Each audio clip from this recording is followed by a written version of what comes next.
back at it again, and we have another one with Charlie Kirk. Let's dive in. My name is Micah, and just a quick question. I get a lot of flack and crap for being black and conservative. So Malcolm X in the '60s said that black people are only used as a political football for white liberals. For white liberals, yeah.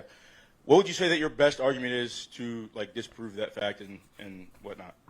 Well, I kind of agree with Malcolm X, if that's okay to say.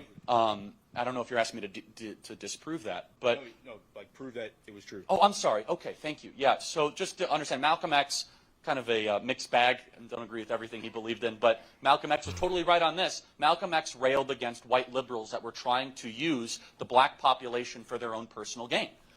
And we checked out a video of Malcolm X specifically stating something just like that. Anytime you throw your weight behind a political party that controls 2/3 of the government, and that party can't keep the promise that it made to you during election time, and you're dumb enough to walk around continuing to identify yourself with that party, you're not only a chump, but you're a traitor to your race. And boy, was he right. And so you kind of look at, just look at one public polling poll, right? Where the question is, do you support defunding the police? Most black communities don't support defunding the police. Who supports defunding the police are upper white liberals on the northeast side of New York. It's there's this huge disconnect. And so, look, if you look at it even more fundamental, deeper. We've checked out a video specifically talking about that as well. And Charlie Kirk is 100% right. All the white folks that were in the video, and obviously it could have been edited and chopped up to make it seem that way. But if we're going to take the video for its face value, and we're going to believe, I think it was Ami Horowitz, we're going to take him on his word that he didn't, doctor it up to make it seem a certain way. In that video, it was all white people who talked about defund the police, defund the police, defund the police. And then he went and talked to black folks, and they were like, no, it'll be hell around here. It's already bad, but it'll just get even worse.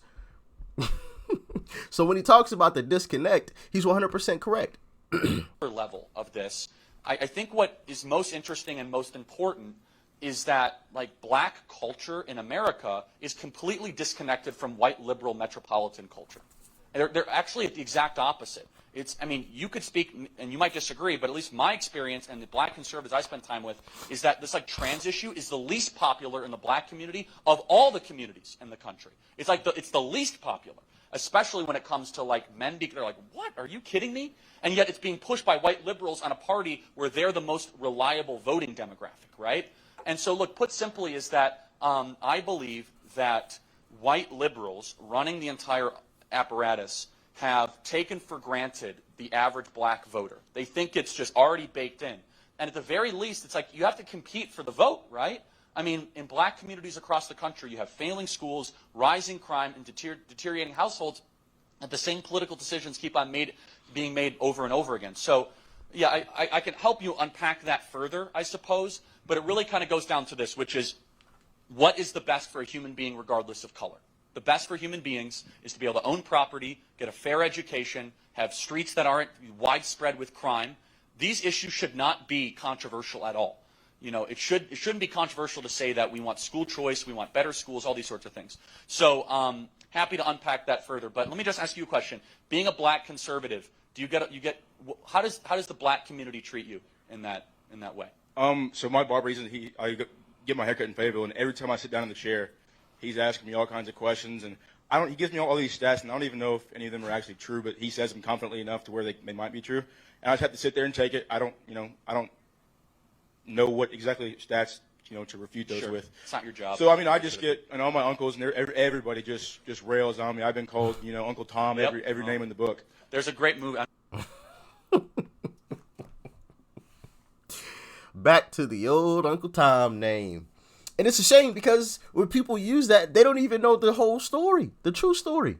By the way, shout out to Larry Elder on his documentary, Uncle Tom. If you haven't seen it, definitely go and check it out. Very, very interesting. I saw it. When did I watch that? Maybe 2.5, 3 weeks ago now. Really interesting documentary. But yeah, it's a shame. You're actually complimenting me. Thank you. When you call another black person an Uncle Tom, you're actually giving them a compliment. But people are never mind. I don't know if you've seen that Oh, I've movie. seen Yeah, it, with Larry Elder and the great Candace Candace Owens, Owens. Oh, Yeah, yep, so there he let me is. just And he mentioned it. There's a great movie. I don't know if you've seen that Oh, movie. I've seen Yeah, it, with Larry Elder and the great Candace Candace Owens, Owens. yep. Yeah, so let me just kind of encourage you, though.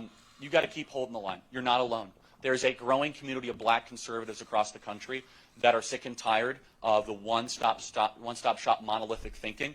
The great Larry Elder, as I mentioned, Candace Owens, Brandon Tatum have been helping lead this charge. You are not alone. They want you to make you feel alone. And I just want to say we have your back 100%. So God bless you. So, Charlie Kirk dropping some truth bombs right there in that video. And he said something interesting at the end that I caught.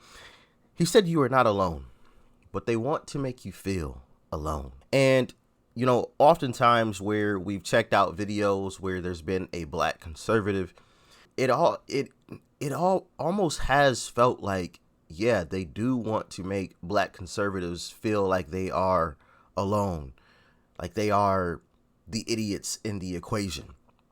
You see all these situations and circumstances, especially from the black community itself. You're called an Uncle Tom, which, as we know, isn't the right terminology, but you're called what is perceived to be by some people a derogatory term, and, you know, a bootlicker, and you love the white man, and, you know, all this stuff is thrown at you, like, and it's just like, wait a minute. Even if, let's say, the black conservative was wrong in their thinking for voting conservative, let's just run with it. Let's run with it, right? Let's say they are wrong. At least they're attempting to make Democrats compete for the vote. When a certain group or a party knows that they have your vote, what incentive do they have to do anything, even remotely, for you? They have no incentive. I can do and treat black people however I want to. We're going to get their vote anyway. Who cares? Who cares about their inner cities? They're used to that. That's normal for them. Chirac? They love it there. Come on. We don't have to do anything. They're going to vote for us anyway.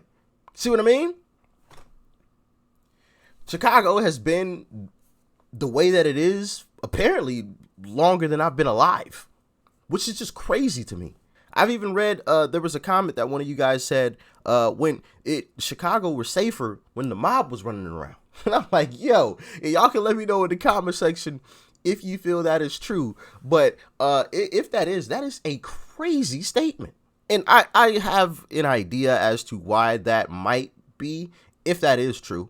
But yeah, what is going on in Chicago right now is completely and utterly unacceptable. There's literally a mass tragedy every other weekend.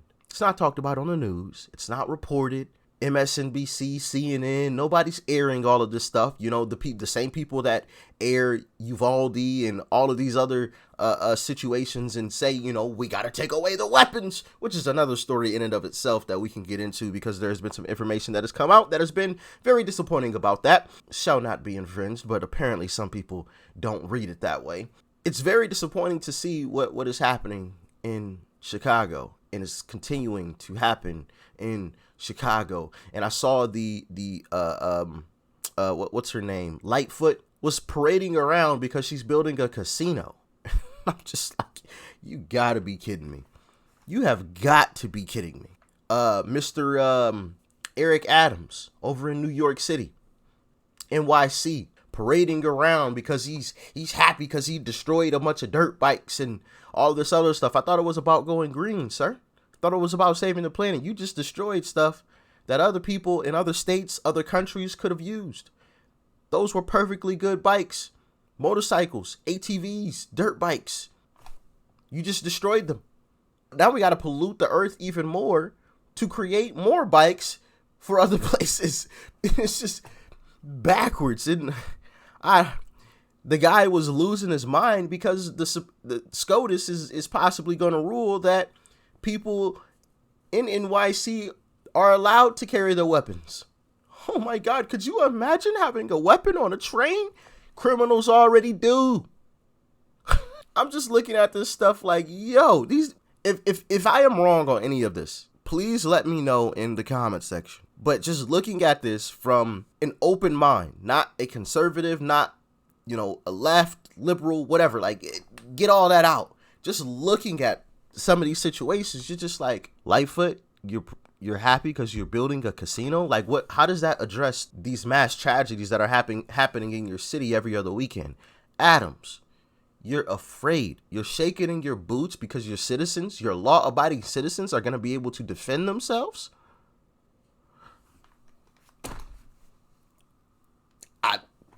Does that make any sense to anybody else? Because it doesn't make sense to me. But, you know, those are just two examples off the top of the head, you know, as far as they know that they're going to get the black vote. So what incentive does Lightfoot have to actually fix the problem? None.